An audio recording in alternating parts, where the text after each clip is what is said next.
Hi there. There's a word the Danes use. It doesn't translate cleanly. It's often described as cozy, candlelit, and warm.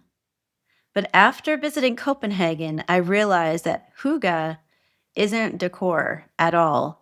It's something the body recognizes. Have you heard of it before?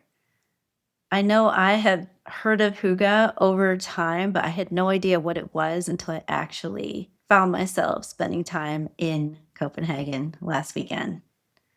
So, what struck me wasn't the beauty of the city, which, although, yes, it is extremely beautiful, it's how safe it felt. It feels unrushed.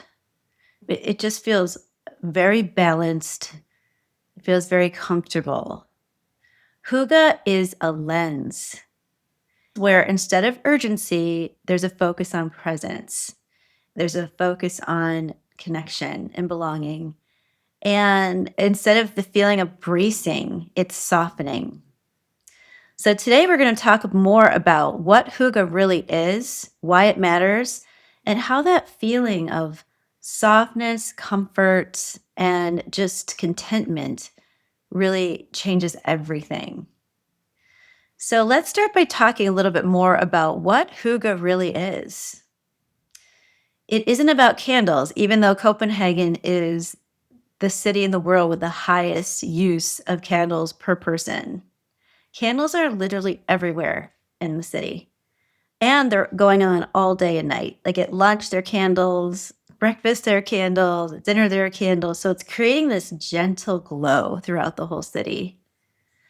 But it's actually not intended for aesthetics. Hygge is about the absence of irritation. We had a guide explaining more about what hygge means, and we talked about how Copenhagen is always number one or two happiest cities in the world. And she said it's about the absence of irritation, which is no harsh lighting, no blaring noise, no rushing, unnecessary urgency. Hygge is emotional ease, it's sensory safety, it's togetherness, and most of all, it's a feeling of presence. And underneath all of those, there's a base feeling that all is well. So you could actually feel this in Copenhagen. You could feel that there's this energy of everything is fine. The cafes are built for conversation. When you make a reservation, you choose between a 2.5 or 3 hour meal. So it's long meals with soft lighting, people lingering. It's very regulated. And I know that's a conversation we're hearing a lot right now is about nervous system regulation.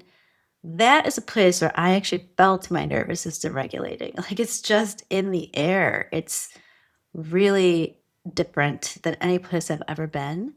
So I think it's worth exploring more. So hygge lives in the body, and that's what stayed with me is how it felt physically. There's a feeling of safety with the soft lighting. Also, there's a predictability there. People don't jaywalk, they're not rushing across the street.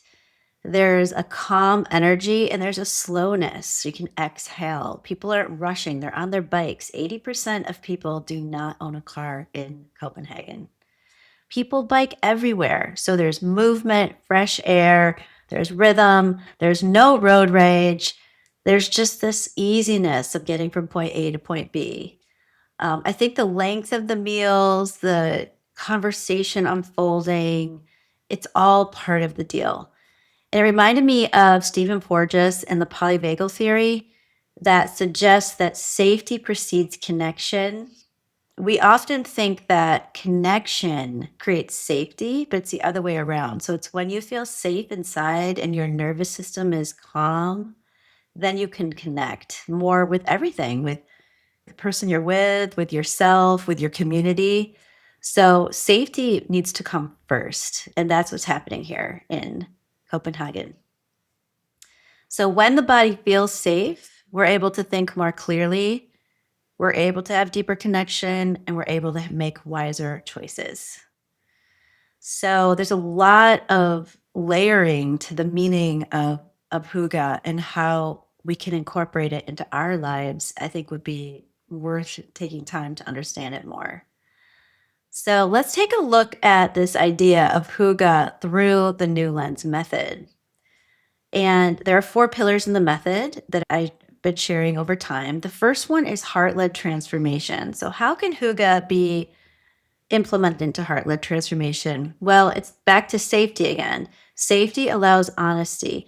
When we feel safe, we can feel our way through. And that's something with heart-led transformation. We're able to be safe enough and secure enough to even look at the lens we've been looking through and choose to feel through it to maybe get to a different place emotionally. The next one is empowered vision. So clarity doesn't come from force, it comes from calm. A settled nervous system is when we can allow our imagination to run wild. We can begin to really imagine, what do we want? What are our biggest dreams? This all is connected. The third pillar, authentic integration. Hygge doesn't ask us to improve, it invites us to belong.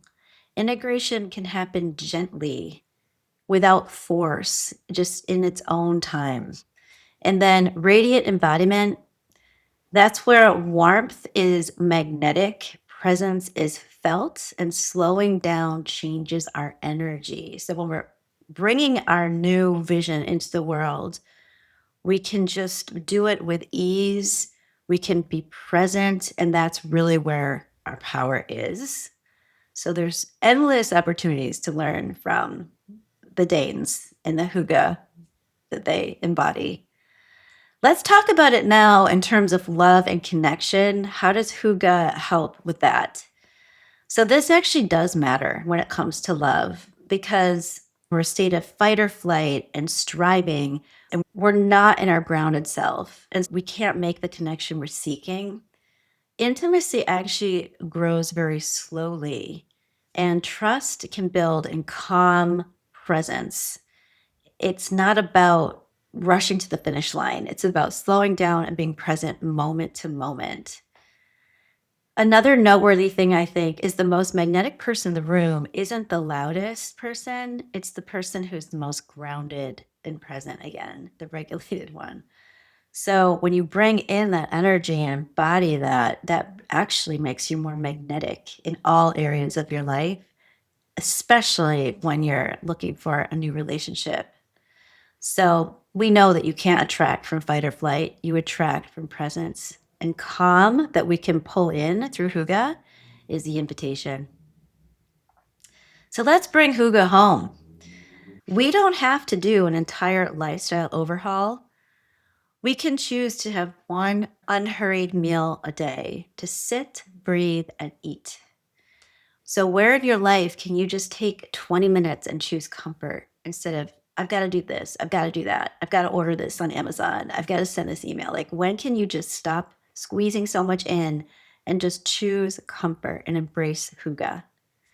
And where can you soften your lighting for your nervous system? Where is the environment that you're living in harsh unnecessarily? Where can you invite that energy of softness? Where can you have a conversation without an agenda, just being natural and letting the moment flow and let the conversation land? And in what moments can you pause instead of react? That's that little Hygge window. And we also can think that Hygge isn't something you add into life, it's something we allow by letting go of other things. So I'm going to give you a lens shift of the week to think about. Where can you choose softness over control? What would help your body feel more at ease today? And how can you make this moment kinder to yourself? One small shift can change your lens. So, what do you think of Hygge? Is it something that you're going to experiment with?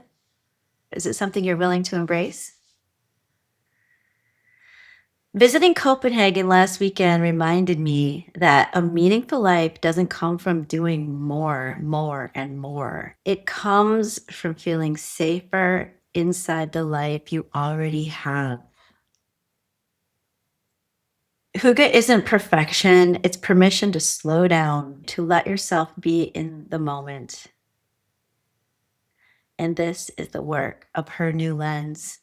Because with her new lens, we know that we can see differently so that life can meet us differently.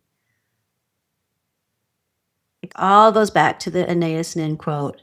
You don't see things as they are, you see them as you are.